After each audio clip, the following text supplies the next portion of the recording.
Assalamualaikum teman-teman. Kami adalah mahasiswa Prodi Akuntansi SIE Mahardika. Kami akan menjelaskan tentang pemeriksaan pada kegiatan pembelian. Sebelum ke materi, kami akan memperkenalkan diri terlebih dahulu. Ada Rani, Fitrotun, ada Musafia, Dita Tiana Wijaya, Lilis, Resti, selanjutnya Asmaul. 3 hal penting yang harus diperhatikan dalam kegiatan pembelian saat pemesanan, jumlah yang dipesan, dan penentuan rekanan. Dalam kegiatan pembelian, pemesanan barang tergantung pada jumlah barang, rata-rata tingkat pemesanan, dan saat pemesanan. Pemilihan rekanan dikaitkan dengan syarat pembayaran, kualitas, lokasi, bonadivitas, dan syarat penyerahan yang dijanjikan. Apa saja sih hal yang perlu diperhatikan dalam mengelola kegiatan pembelian? Ini dia. Yang pertama, status organisasi. Yang kedua, sentralisasi dan desentralisasi. Yang ketiga, kewenangan pembelian darurat. Yang keempat, pembelian untuk kepentingan pribadi dengan menggunakan fasilitas perusahaan. Yang kelima, kemampuan menganalisis dalam pembelian. Dan terakhir, godaan rekanan. Selanjutnya adalah siklus kegiatan pembelian. Yang pertama, menentukan kebutuhannya terlebih dahulu. Yang kedua, otorisasi pembelian. Yang ketiga, pelaksanaan pembelian.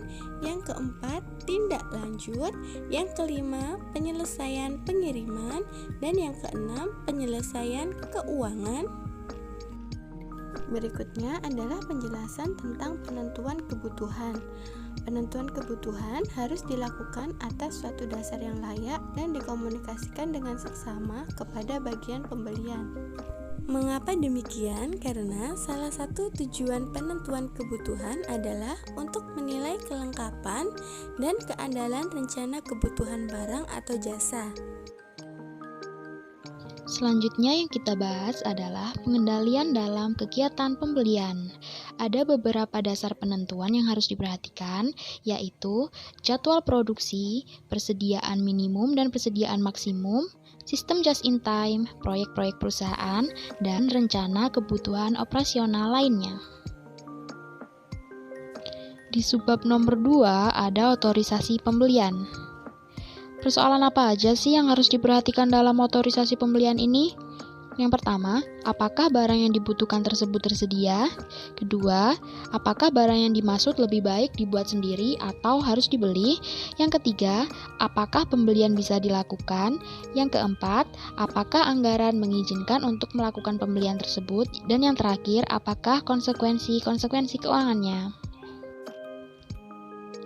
Di pelaksanaan pembelian juga terdapat pertimbangan penting yang harus diperhatikan dalam memilih rekanan, yaitu luasnya usaha pencarian rekanan, luasnya kontak langganan dengan rekanan, keadaan masing-masing rekanan, penawaran yang diajukan rekanan, serta kesesuaian dalam kebijakan perusahaan atau pemerintah.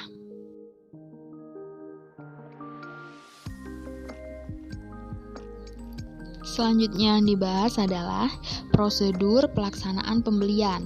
Nomor 1, pemberian otorisasi sesuai dengan volume pembelian serta jenis barangnya. Di nomor 2, tugas pembelian mempelajari catatan-catatan mengenai rekanan yang terdapat pada arsip bagian pembelian.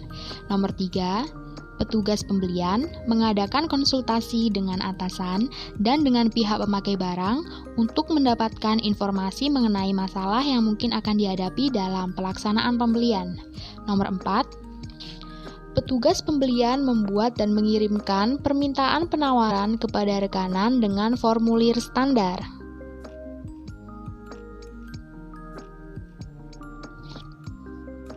Nomor 5, menerima penawaran-penawaran dari rekanan, mengikhtisarkan dalam formulir standar.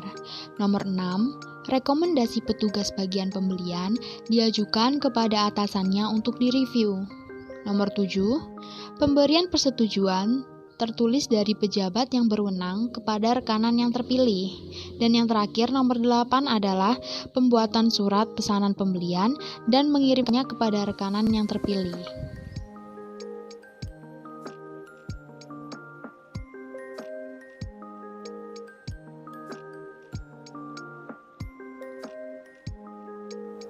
Selanjutnya yaitu subbab keempat tentang tindak lanjut yang terdiri dari beberapa aspek.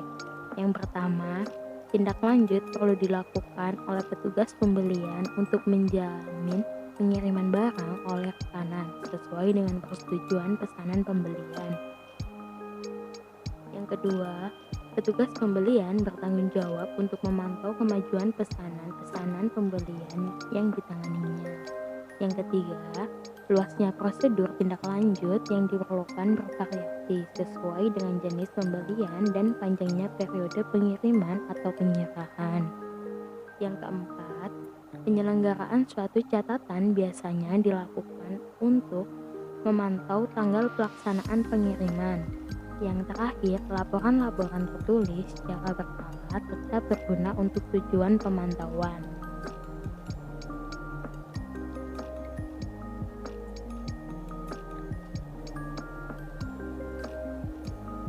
Subbab selanjutnya adalah bab 5 penerimaan barang. Pada waktu pengiriman direalisir, pengamatan harus dilakukan untuk menguji kesesuaiannya dengan persetujuan pesanan pembelian. Selanjutnya, dalam kasus tertentu mungkin perusahaan harus mengajukan klaim atau tuntutan ganti rugi. Dan ketentuan yang perlu diperhatikan adalah bahwa aktivitas penerimaan dan inspeksi secara organisatoris hendaklah bebas dari bagian pembelian.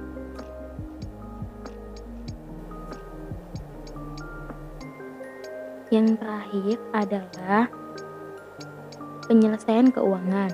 Penyelesaian keuangan dilaksanakan oleh bagian hutang dagang melalui pencocokan antara bukti pesanan pembelian dengan data penerimaan. Demikian isi presentasi kami kali ini. Semoga apa yang kami sampaikan dapat bermanfaat bagi kita semua. Jangan lupa like, komen, dan subscribe ya. Wassalamualaikum warahmatullahi wabarakatuh.